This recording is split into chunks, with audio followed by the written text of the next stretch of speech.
Seja muito bem-vindo ao canal Facilite Sua Vida. Antes de começar seu audiolivro, deixe seu like e se inscreva no canal para receber todo o conteúdo que é disponibilizado aqui diariamente. Aqui você encontra conteúdos de alto valor para fazer a sua vida mais fácil. Gratidão. Capítulo 8. Poder mental em ação. Consideremos, agora, o assunto do poder mental, na fase de seu emprego consciente ou inconsciente, em afetar as mentes alheias. Verdade é que este assunto será considerado detalhadamente no capítulo sobre magnetismo pessoal ou telementação, mas será bom que lancemos o olhar à obra geral deste ponto. Tocarei aqui nos pontos brevemente e demorar-me-ei neles quando chegarmos às suas respectivas lições. Consideremos, em primeiro lugar, a matéria da indução mentativa. Como vedes, as correntes de poder mental fluem em ondas vibratórias da mente do indivíduo e agem sobre as mentes de outros, consoante as leis de indução mentativa. Assim elas estabelecem vibrações correspondentes de sentimentos, nas mentes de tais pessoas. Em outros termos, essas vibrações induzem ou estabelecem, pela indução na mente de outros, estados mentais semelhantes aos que existem na mente do mentador. São estes estados mentais induzidos semelhantes, em qualidade e natureza, aos que se acham na mente de origem. Mas, sem dúvida, eles são menores em grau, porque uma parte da energia original se gastou em muitas direções, e então certa soma de força se perde, conforme o grau de resistência nas mentes receptoras. Consciente ou inconscientemente, se estabelece nas mentes receptoras uma considerável resistência às vibrações, a qual as neutralizará ou repelirá, ou ainda tirará do seu poder. Se, pelo contrário, a mente receptora for, em sua natureza, mais ou menos favorável às vibrações, fará pouca ou nenhuma resistência, e a condição induzida será quase tão forte como o impulso. O éter, ou substância fina que enche o espaço, está constantemente misturado com estas correntes mentativas, de todas as sortes e graus manando das mentes de todas as espécies de pessoas. Estas correntes vêm, sem dúvida, juntar-se com outras e muitas vezes, se combinam com elas ou se neutralizam. Por exemplo, correntes de certo grau ou ordem mental, isto é, de um certo estado mental, quando em contato com outras correntes de vibrações semelhantes, tenderão a incorporar e combinar-se, em virtude de uma união e atração entre elas. Mas, se elas são vibrações opostas, lutarão entre si e agirão no sentido de neutralizar uma força de outra. Se são de forças iguais, perderão ambas o poder, mas se uma é mais forte que a outra, haverá perda sequente na razão inversa de sua força, e a mais fraca sofrerá seguramente esta perda. Convém saber, a mais fraca terá perda dupla tanto como a mais forte, e a mais forte perderá somente metade igual à mais fraca, suposto tenha a mais forte 2 vezes a força da mais fraca.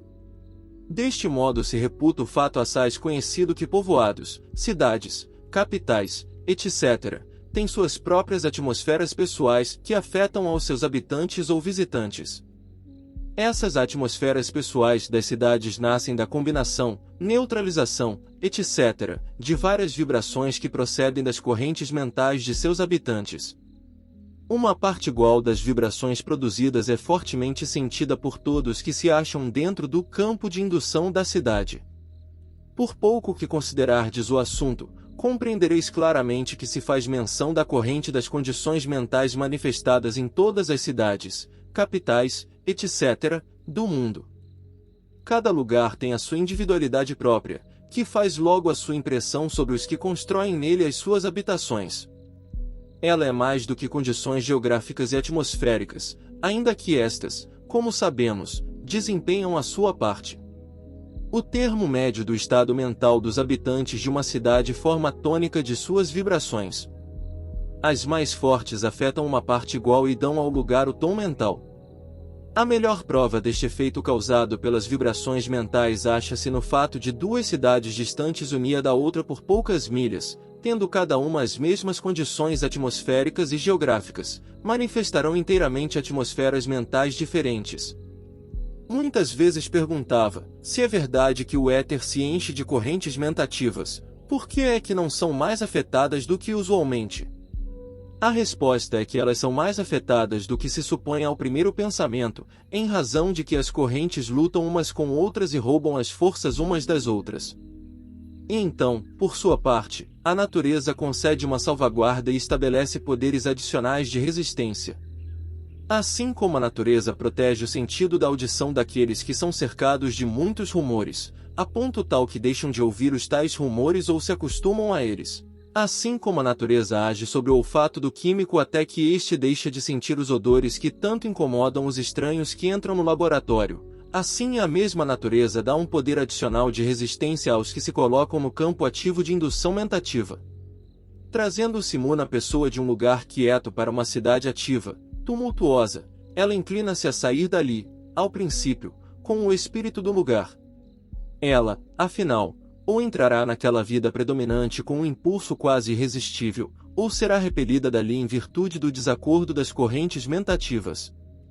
Em qualquer caso, será, todavia, consciente das vibrações. Mas, o mesmo homem, passado certo tempo, deixará de ser afetado, resistirá melhor às vibrações e procurará viver em melhor paz e repouso que primeiro, ainda que alterará, sem dúvida, sua natureza mais ou menos em harmonia com o tom prevalecente do lugar. Ele sentirá as vibrações, menos, à medida que o tempo corre. Muitas pessoas desenvolveram seu poder de resistência de maneira que se fizeram quase imunes, ao passo que outras têm um poder de resistência tão diminuto que são levadas daqui para ali por todas as ondas fortes de energia mentativa que as alcançam. Elas estão sempre no mesmo campo de indução e dirigidas por suas vibrações. Esta fase de indução mentativa explica o fenômeno dessas grandes ondas de sentimento que agitam um país, tal como a emoção pelo naufrágio do Maine, na Baía de Havana. Deveis estar lembrados da impressão que vos causou a primeira leitura do fato nos jornais da manhã. Experimentastes, depois, um sentimento de algum acontecimento, sentimento misturado com outro de horror e indignação, seguido de um desejo quase irresistível de vos juntardes ao movimento de vingança ou ultraje. Este último sentimento, perceptivelmente aumentado como uma onda após outra, agitou todo o país com suas correntes mentativas, estabelecendo, por indução, um aumento de sentimento mental. As pessoas velhas lembraram-se de muitas ondas semelhantes que, nos tempos passados, agitaram o país. Essas coisas são comuns e dão-vos o fio do mistério aparente da ação dos motins compostos de muitos indivíduos que combinam em número e cometem atos que nenhum homem pensaria em perpetrar só ou individualmente. A consciência da multidão é aparentemente uma coisa à parte das consciências individuais das unidades de que se compõe. Depois de um excitamento, passado o dia, muitas das pessoas, se não todas, sentem o peso do horror e admiram-se de sua obra. A plebe amotinada é um centro ciclônico de correntes mentativas, semelhantes a um torvelinho ou furacão, com um centro ativo e uma circunferência menos ativa. As grandes ondas de fervor religioso notáveis em comunidades durante o progresso das reformas não são consideradas do mesmo modo. Alguns reformistas suscitam um redemoinho de sentimentos fervidos e emoção, e esta se espalha em círculo que, por sua vez, se alarga e aumenta. Depois sua força diminui gradualmente e ele acaba por acomodar-se ao estado mental acostumado da comunidade. Tais torvelinhos ou furacões de excitação emocional, avolumados ainda da energia mentativa que lhes é lançada, servem de combustível ao fogo. Esta força iria sempre crescendo em vigor e volume, se não houvesse uma provisão da natureza que gera a lei de ascensão e queda, aumento e decrescimento, a lei universal do ritmo que se manifesta assim neste como noutros domínios da mesma natureza. Todas as coisas têm sua elevação, seu apogeu e seu declínio. O mesmo acontece para as ondas gerais de energia mental ou correntes mentativas. Mas outras fases a que devemos considerar, de fato. Entremos a examiná-las. Em primeiro lugar, há correntes mentativas que nascem de um desejo fortemente concentrado qual, formando uma imagem mental igualmente forte, por meio da visualização, cria por si mesmo um centro de força de desejo, que, dirigida pelo poder da vontade, atrai a si tudo que a vontade acomodou aos seus planos.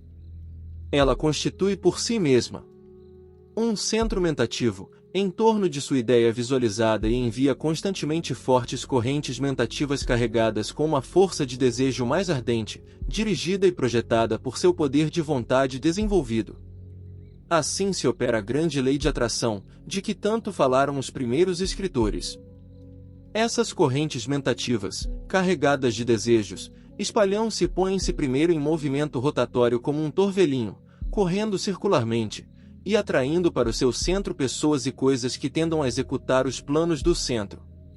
O desejo original na mente do homem se reproduz em espécie nas mentes de milhares de pessoas pela lei de indução mentativa e todos vêm dar no mesmo plano, em grau, sem dúvida, dependente da positividade pelo grau de positividade do mentador. Os grandes planos dos assim chamados reis da indústria se realizam em virtude dessa lei. Muitos desses grandes centros de força de desejo, desses homens bem-sucedidos, que atraem para si as coisas e pessoas de que necessitam, não são conscientes da natureza da força que têm, mas há, todavia, um número sempre crescente dos que a conhecem e a empregam, para fins honestos. Muitos dos principais comerciantes firmes e frios são completamente versados nas leis ocultas. Se os verdadeiros fatos do caso se tornassem públicos, causariam a maior sensação que nunca foi conhecida no país. Há depois ainda outra fase da matéria. Aludo aos casos de homens, geralmente conscientes, mas algumas vezes inconscientes, que focalizam suas correntes mentativas diretamente sobre alguma pessoa ou pessoas que são necessárias aos seus planos e desejos. Enchem-se de desejos de que tais pessoas façam ou não certa coisa, conforme exige o caso. Esses homens, segundo o seu grau de concentração e poder de vontade, dirigem a outra pessoa ou a outras pessoas fortes correntes mentativas de força de desejo, e, pela indução mentativa, estabelecem vibrações de uma classe correspondente, nas mentes dessas outras, dependendo do grau de efeito produzido, sem dúvida, do grau de negatividade do recipiente. Este efeito se produz de dois modos, conforme a lei de indução mentativa. O primeiro caso é estabelecer vibrações de desejos correspondentes na mente de outra pessoa, de modo que, em troca, a vontade de outrem seja seduzir ou encantar a vontade alheia em sua submissão ao desejo do que o envia. Isto compreender-se-á, se lembrardes o que eu disse sobre a semelhança do polo desejo com o feminino e o polo vontade com o masculino. Vereis uma ilustração deste caso em todas as fases da influência mentativa. O segundo é forçar alguém pela sua vontade, à vontade de outrem, demonstrando decididamente simpatizar com o seu desejo e chegando a seduzi-lo pela simples força e persistência, até que consiga ceder aos seus desejos. A variação disto se vê no caso em que a vontade de outro, e por uma pura superioridade de poder subjuga-a e fala cativa e obediente. Este último caso é muito raro, exceto nos casos de entrevistas de duas pessoas, com o auxílio da telementação na entrevista. Notareis que, na fase em que o polo desejo do mentador age pelas linhas da ação feminina, sendo a natureza da força a de encantar, fascinar, atrair, adular, e em que a vontade é empregada, a ação é decididamente masculina, o ataque feito vigorosamente ante a tentação da força, a subtileza da atração do desejo se ausenta. Os gigantes na arte da atração mentativa combinam os polos em seus ataques e obras e assim, nas palavras de Tio Remus, conseguem o que querem tanto quanto entram como quando saem, como o faz Brer Fox. Por outra parte, o uso da indução mentativa, conhecido como magnetismo pessoal, que veremos em outros capítulos deste livro. Nesta fase, o mentador lança suas correntes mentativas, de um modo geral, ou, pelo contrário, concentradas, de uma maneira direta, para o outro, em uma entrevista pessoal. Este é o segredo do que chama magnetismo pessoal, e também da extraordinária maneira, para o ignorante, que muitos têm de dominar outros pelo olhar e pela força da vontade. O magnetismo pessoal, fase de influência pessoal, é a da atividade feminina, e a força de vontade, a da atividade masculina. Depois, esta forma de indução mentativa chamada sugestão mental, que interpreto nos últimos capítulos. Ainda que a sugestão se refira mais às palavras do que às correntes mentativas, contudo o princípio é o mesmo. O estado mental é induzido por palavras ou coisas físicas, que são os resultados dos estados de sentimento e mente. Do mesmo modo que o registro fonográfico é o resultado da linguagem original, que se pode produzir quando o diafragma se acha em contato com ela por meio de uma agulha. E então há muito pouca sugestão mental que não se realiza com as correntes mentativas, muito poucas, de fato. Encerrando esta lição, desejo aconselhar aos meus leitores que refreiem as manifestações ou sentimentos de algo como receio, de que já falei ao tratar do uso da energia mentativa por outra pessoa. Lembrai-vos que o receio em si mesmo é a influência mais negativa e o estado mental mais fraco até hoje conhecido. O receio torna negativo ao homem mais positivo, se ele lhe dá entrada. Por mais poderosas que possam ser as correntes mentativas, não há nenhuma que não perca o seu poder e efeito ante o poder da vontade posto em ação pela vossa própria força de desejo. Tendes em vós, sob vossa direção, uma força que vos fará perfeita e absolutamente imune à influência mentativa indesejável de quem possa manejar contra vós. Foi-nos a natureza propícia neste sentido, não fez o veneno sem um antídoto, e tanto nesta como noutra fase governa-se por sua lei. A todos dá os meios de se protegerem e lhes fornece as armas ofensivas com que possam medir-se com os adversários. Como uma verdade de fato, estáis constantemente defendendo-vos, ainda que o não saibais. Muito desta obra defensiva se faz nas linhas subconscientes, e muito nas conscientes pelo uso de vossa vontade e espírito da individualidade. Em todos os tempos usais do não mental, isto é, se não sois pobres criaturas que têm medo de dizer não, mesmo mentalmente, se sois, porém, pobres criaturas, tendes, de fato, necessidade deste livro. Instruirei os estudantes deste livro em diferentes modos, à medida que prosseguir as lições nesta arte de proteção própria. Nenhum dos que estudam este livro chegará a recear nocivas influências da parte de outros. Tenho em mira fazer-vos senhores de vós mesmos e ensinar-vos a repelir as cadeias de ferro da escravidão mental. Quero fazer-vos fortes indivíduos positivos e não personalidades negativas e fracas. Não há nada a recear a não ser o receio mesmo. Assim, quanto mais cedo vos desvencilhardes do medo, mais bem vos fará e mais adiantado vos mostrareis no caminho do domínio.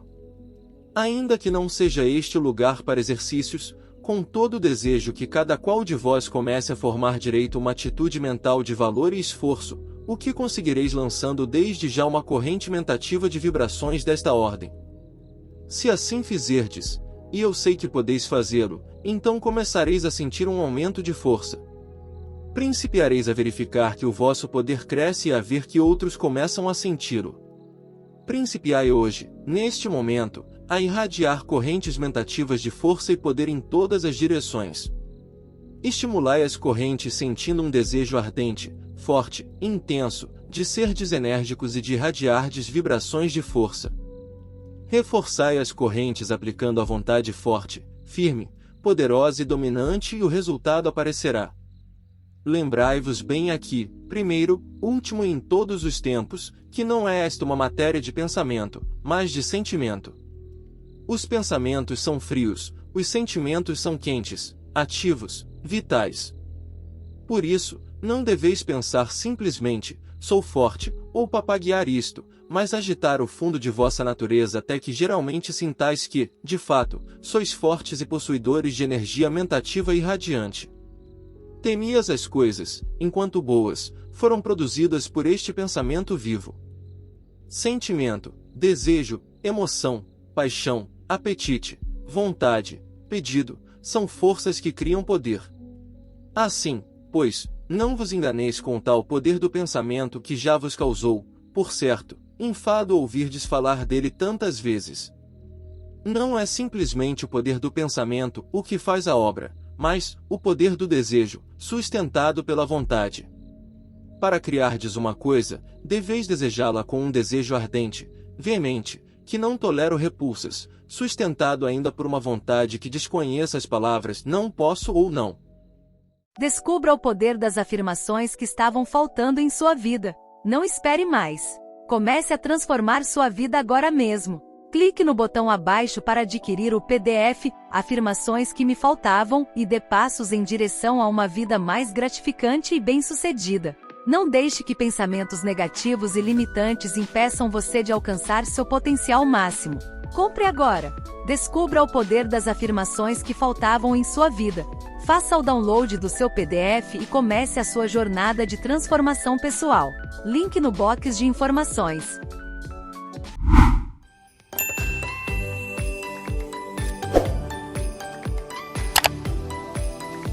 Facilite sua vida.